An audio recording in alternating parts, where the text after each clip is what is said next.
Hello bachon, let us read this question. So the question says to convert a moving coil galvanometer into an ammeter of given range we must connect. तो हमें क्या करना है, एक moving coil galvanometer को ammeter में convert करना है। तो हमें क्या करना पड़ेगा, तो क्या नेसेसरी है यहाँ पे। तो इस क्वेश्चन को सॉल्व करने के लिए हमें जो कि कॉन्सेप्ट यूज करना है वो पहले जान लेते हैं क्या है। तो की कॉन्सेप्ट हमारा है मूविंग कॉइल गाल्वानोमीटर।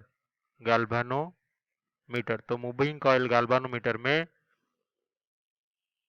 हमें कन्वर्ट करके क्या करना है, आमीटर। तो आमीटर मतलब इसमें क्या मेजर होगा, करंट मेजर होगा। तो करंट मतलब आई, हमें ये पता है कि ओम्स लॉ से, ओम्स लॉ से ये पता है कि किसी भी करंट कैरिंग सर्किट में अगर एक पोटेंशियल डिफरेंस भी अप्लाइड हो तो V इज इक्वल्स टू हमेशा होता है I इंटू आर। और आर यहाँ पे क्या है, रेजिस्टेंस ऑफ द वायर। तो अगर मान लीजिए हमारे पास गाल्वानोमीटर है, तो ये है हमारा गाल्वानोमीटर। तो इसके पैरेलल में अगर हम एक रेजिस्टेंस कनेक्ट करते हैं तो ये है एस, और ये जो एस है is equals to very low resistance. तो वेरी लो रेजिस्टेंस कनेक्ट करने से यहाँ पे क्या होगा, रेजिस्टेंस कम होने के कारण जो मैक्सिमम करंट है वो क्या होगा, इसी लो रेजिस्टेंस में ड्रॉ हो जाएगा। तो हम लिख सकते हैं most of the current is drawn by the low resistance. तो लो रेजिस्टेंस में सारा करंट ड्रॉ हो जाता है। तो इसके वजह से क्या होता है, हमारा जो गाल्वानोमीटर है, गाल्वानोमीटर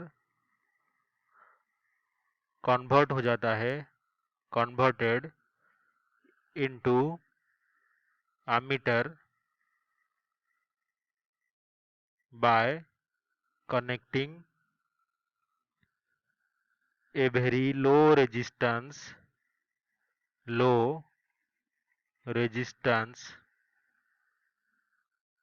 जिसको कि क्या बोलते हैं हम, shunt resistance parallel to the circuit. तो यही हमारा आंसर है कि गाल्वानोमीटर को एमीटर में कन्वर्ट करने के लिए हम लो रेजिस्टेंस शंट पैरेलल में कनेक्शन करते हैं टू द सर्किट।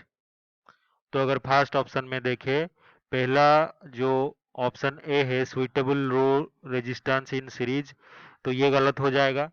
सीरीज में लो रेजिस्टेंस लगाने पर गाल्वानोमीटर में ही जो मोस्ट ऑफ द करंट है वो पास कर जाएगा, तो यहाँ पे हम एमीटर नहीं पा सकते। ऑप्शन बी में क्या है, suitable low resistance in parallel. तो यही हमारा फाइनल आंसर है, option C a suitable high resistance in parallel, ये गलत। Option D suitable high resistance in series, तो ये भी गलत। तो only option B is correct. I hope you have understood this explanation well. Best of luck.